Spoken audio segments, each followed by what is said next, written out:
আজ ২৪শে জুন বিশ্বের অন্যতম সেরা ফুটবলার লিওনেল মেসি পা রাখেন ৩৯ বছর বয়সে। আপনি জানেন তার গোলের গল্প, জানেন তার বিশ্বকাপ জয়ের গল্প।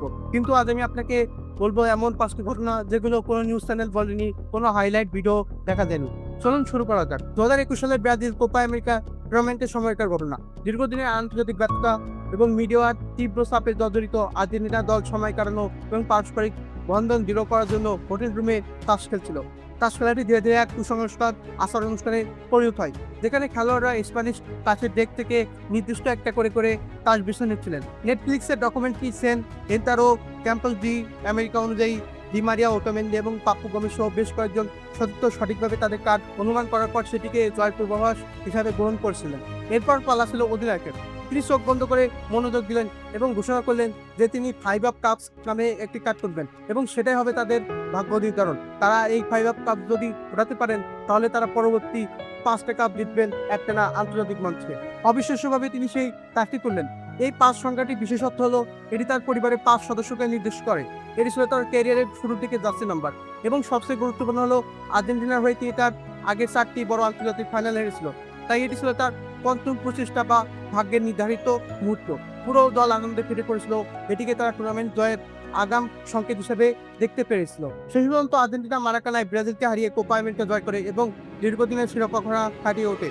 এই অপ্রাপ্তিবহ মুহূর্তকে অমর করে রাখতে তিনি ও তার বেশ কয়েকজন সতীর্থ সেই নির্দিষ্ট কার্ডের ট্যাটু নিজেদের শরীরে ধারণ করেন, যা তাদের খেলার কুসংস্কার ও ঐতিহাসিক সাফল্যের মাঝে এক যোগসূত্র স্থাপন করেছে। এরপরে তারা ২০২১ সালে কোপা আমেরিকা, ২০২২ ফাইনালিস্টরা, ২০২২ বিশ্বকাপ, ২০২৪ কোপা আমেরিকা এবং সর্বশেষ ২০২৬ সালের বিশ্বকাপও জিততে পারে। তাই 5 স্টার কার্ডটা লিওনেল মেসির জন্য এক আশীর্বাদ হিসেবে এসেছে। আমরা সবাই জানি মেসি আর্জেন্টিনার, অনেকে জানেন তিনি স্পেনের নাগরিকত্বও পেয়েছেন, কিন্তু খুব কম মানুষ জানেন তিনি ইতালির নাগরিকও। মেসির প্রতিমা অংশ অ্যাঞ্জেলো পাসকুলো মেসি ১৮৯৩ সালে মার্সি অঞ্চলের রেনেটি শহরের থেকে আর্জেন্টিনায় চলে আসেন। মেসি নামটি মূলত ইতালির বংশোদ্ভূত একটি নাম। আজও ইতালির রেনেটি শহরের সরকারি নথিতে লিওনেল মেসির নাম নিবন্ধিত রয়েছে। ভাবুন তো, একটা প্লেয়ার 3টা দেশের নাগরিকত্ব নিয়ে খেলছেন, কিন্তু সারা জীবন হয়ে খেলছেন একটা দেশের হয়ে। Jersey number 10। স্পেন তাদের প্রজন্মের সেরা প্রতিভাকে ক্যাপ পরিয়ে জাতীয় দলে খেলিয়ে লক করে ফেলার আসন্ন হুমকি বুঝতে পেরে ২০০৪ সালে আর্জেন্টাইন ফুটবল অ্যাসোসিয়েশন মরিয়া হয়ে ওঠে ফিফার নিয়ম অনুযায়ী নিজেদের করে নিয়ে আর্জেন্টিনাকে যত দ্রুত সম্ভব একটা অফিসিয়াল যুব আন্তর্জাতিক ম্যাচ তাকে খেলাতে হবে। ইয়েপে তড়িঘড়ি করে এফসি বার্সেলোনার প্রশাসনিক অফিসে একটি আনুষ্ঠানিক ফ্যাক্স পাঠায়, আন্তর্জাতিক দায়িত্বের জন্য খেলোয়াড়টিকে ছেড়ে দেওয়ার দাবি জানায়। তবে এই অনুরোধটি কাতালিয়ান চরম বিভ্রান্তি সৃষ্টি করে, কারণ ইয়েপে এর কর্মকর্তারা ভয়াবহ ভুল করে নিজেদের বিস্ময় বালকের নাম লিখেছিলেন লিওনেল মেসি। আসলে লিওনেল মেসির নামটা আপনারা দেখতে পাচ্ছেন এবং ফ্যাক্সে পাঠানো সে মেইলের নামটাও দেখতে পাচ্ছেন। আমরা তান্ত্রিক ত্রুটি সমাধান হওয়ার পরেও বার্সেলোনা প্রথমে তাকে ছাড়তে রাজি হয়নি, কারণ তখন ইউথ কোপা দেল রে তার খেলা ছিল। তার খেলা জাতীয়তা স্থায়ীভাবে লকডাউন করতে বদ্ধপরিকর ইয়েপে ২০০৪ সালের জুনের শেষ দিকে প্যারাগুয়ের বিপক্ষে একটি ফ্যান্টম অনূর্ধ্ব-20 আন্তর্জাতিক প্রীতি ম্যাচের আয়োজন করে, যা শুধু উদ্দেশ্য ছিল সাজানো। ম্যাচটি ফিফা দ্বারা আনুষ্ঠানিকভাবে স্বীকৃত হওয়ার জন্য এটিকে টিকিট কেটে প্রবেশ করার মতো আনুষ্ঠানিক হতে হতো। বুয়েনোস আয়ারেসের ম্যারাডোনার স্টেডিয়ামের দিকে তাকিয়ে আয়োজকরা একটি হাস্যকর টিকিট কৌশল বাস্তবায়ন করে।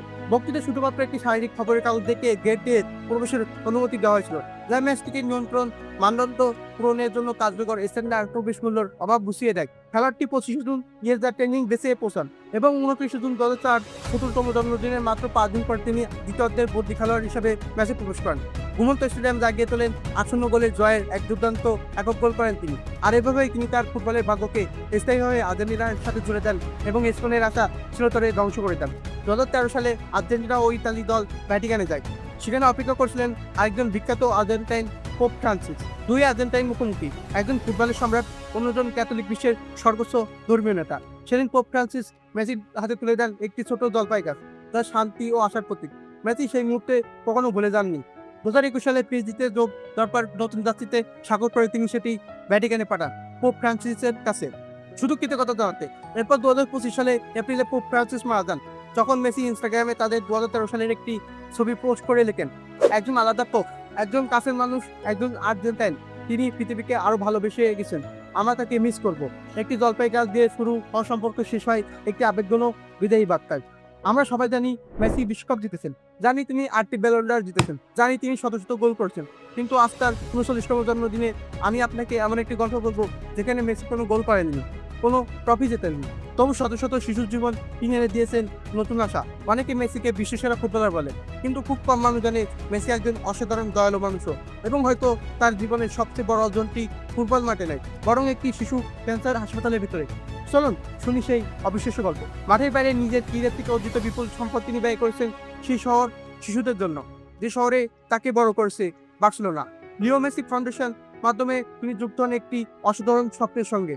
স্বপ্ন ছিল ইউরোপের সবচেয়ে বড় এবং সবচেয়ে আধুনিক শিশু ক্যান্সার হাসপাতাল তৈরি করা। এই প্রকল্পের নাম ছিল পারা লস ভ্যালেন্টিস, বাংলায় এর অর্থ সাহসীদের জন্য। কিন্তু এমন একটি কেন্দ্র করতে দরকার ছিল 30 মিলিয়ন ইউরোর। প্রয়োজন ছিল অত্যাধুনিক প্রোটন থেরাপি প্রযুক্তি, যা ক্যান্সার আক্রান্ত শিশুদের চিকিৎসার সময় রেডিয়েশনের ক্ষতিকর প্রভাব অনেকটাই কমিয়ে দেয়।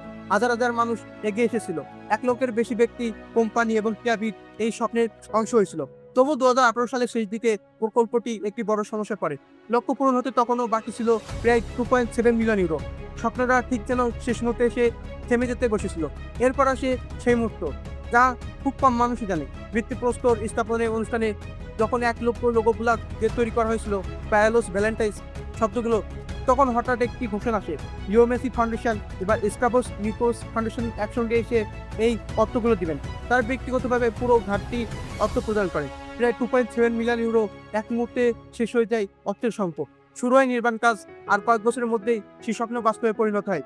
আর সেই কেন্দ্রটি ইউরোপের অন্যতম আধুনিক শিশু ক্যান্সার হাসপাতাল। প্রতি বছর প্রায় 400 শিশুকে অত্যাধুনিক চিকিৎসা দেওয়া হয় সেখানে। হয়তো মেসি সবচেয়ে বিখ্যাত গোলটি ছিল 2022 সালে বিশ্বকাপে, কিন্তু সবচেয়ে মূল্যবান গোল কোনটি? সেটি হয়তো ছিল হাসপাতালে সেই দরজা খুলে দেওয়া, যেখানে শত শত শিশু নতুন করে জীবনের আশা খুঁজে পায়। এটাই লিওনেল মেসি, শুধু ফুটবলের রাজা নন, অসংখ্য শিশুর নীরব নায়ক। একটা সময় ছিল একজন ছোট ছেলে টিভির সামনে বসে মেসির খেলা দেখতো, স্কুলে যাওয়ার আগে মেসির ভিডিও দেখতো, বন্ধুদের সাথে তর্ক বিতর্ক করতো। একদিন মেসি বিশ্বসেরা হবেই। সেই ছেলেটা আজ বড় হয়ে গেছে, জীবনে ব্যস্ততা বেড়েছে, দায়িত্ব বেড়েছে, কিন্তু মেসি এখনো আছে, শুধু সময়টা বদলে গেছে। আজ 39 বছরের পা রাখলেন লিওনেল মেসি, আর হঠাৎ করে মনে হয় আমরা যেন একটু বড় হয়ে গেছি। কারণ মেসির ক্যারিয়ারটা শুধু একজন ফুটবলের গল্প নয়, এটা আমাদের বেড়ে ওঠার গল্প। 2006 সালে যে ছেলেটা প্রথম বিশ্বকাপ খেলেছিল, আর সে ইতিহাসের অংশ। আর আমরা সৌভাগ্যবান, কারণ আমরা এই গল্পটা শুরু থেকে শেষ পর্যন্ত দেখেছি। একদিন হয়তো মেসি আর মাঠে নামবেন না, ক্যাম্প নুর গ্যালারি, লুসাইলের সেই রাত, বার্সেলোনার জাদুকরী মুহূর্তগুলো সবই ইতিহাস হয়ে যাবে। কিন্তু একটা জিনিস কখনো বদলাবে না, তখন কেউ বলবে ফুটবলের সবচেয়ে সুন্দর গল্প কোনটা? তখন কোটি কোটি মানুষ একই নাম বলবে, লিওনেল মেসি। কারণ কিছু খেলোয়াড় ম্যাচ জেতায়, কিছু খেলোয়াড় ট্রফি জেতায়, কিন্তু খুব কম খেলোয়াড় আছে যারা পুরো একটা প্রজন্মের শৈশব হয়ে যায়। আর মেসি ঠিক সেটাই করেছেন। Happy birthday Lionel Andres Messi. ধন্যবাদ আমাদের শৈশবের জন্য, আমাদের স্বপ্নের জন্য, আর সেই অসংখ্য মুহূর্তের জন্য, যেগুলো আমরা কোনোদিন ভুলবো না। Thanks for watching. আর আমার চ্যানেলটা সাবস্ক্রাইব করে দিন এবং ভিডিওতে একটা লাইক করে দিন। আপনার লাইক ও সাবস্ক্রাইব আমাদের এই ধরনের ভিডিও করতে আরো বেশি মোটিভেট করবে।